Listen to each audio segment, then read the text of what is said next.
story of survival and support. As Scott Fleischman shows us, one man's harrowing journey ends with him meeting the heroes who saved his life. At Chuck's Bikes in Morrisville, there's a donation jar on the counter for a man named Dane, who suffered a violent mountain biking injury. Friends of his called me and told me that he was in the ICU. It was about 3 weeks ago when 43-year-old Dane Mitchell fell off his bike at the Cadies Falls Trail a few minutes away from the shop. He was attempting to go over a rock he had done so many times before. As soon as I landed, I heard my back crack and I felt everything go loose. After getting on his hands and knees, Dane realized his lung collapsed. He tried to crawl, but it was too painful.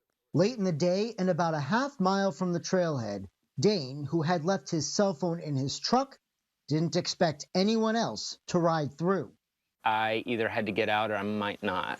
I thought about people around me and how harsh it would be for me to, never get to say goodbye. I mean, it was a very real moment. To think of someone you love feeling so alone and not being able, even in retrospect, to be able to have helped somebody you love so much get through a tough situation. Dane ends up crawling through the woods, at times bushwhacking his way past the thick brush. 45 minutes go by before he eventually ends up here at the trailhead parking lot, where he reaches his truck and dials 911. His oxygen levels were pretty low. He was in a lot of respiratory distress.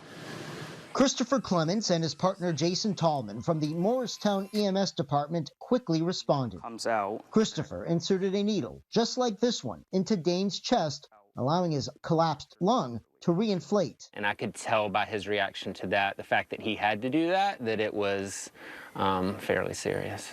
The emergency room team at nearby Copley Hospital was ready for Dane's arrival, stabilizing him before being transported to the UVM Medical Center.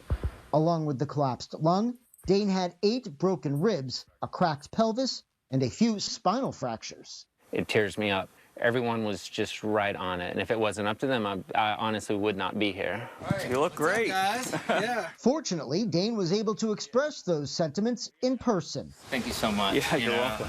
Not only meeting first responders Christopher Clements and Jason Tallman, everything healing up, but his emergency room doctor at Copley, Megan Lee. When you do get somebody that is interested in coming and meeting you, or somebody tells you, thank you, you saved my life, it's a good feeling. That's why we do it.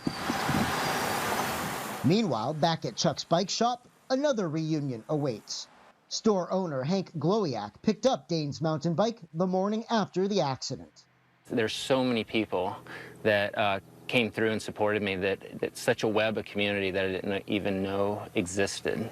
And that's the biggest thing that I've just been blown away by and continue to be. And that will forever change my life. Thanks to his fighting spirit and the fast-acting skills of professionals in the field, from Dane Mitchell's vicious accident comes peace of mind. In Lamoille County, Scott Fleischman, Channel 3 News. Doctors say Mitchell should be able to walk on his own in about a month. When we were there, the collection jar at Chuck's Bike Shop was up to around $1,600.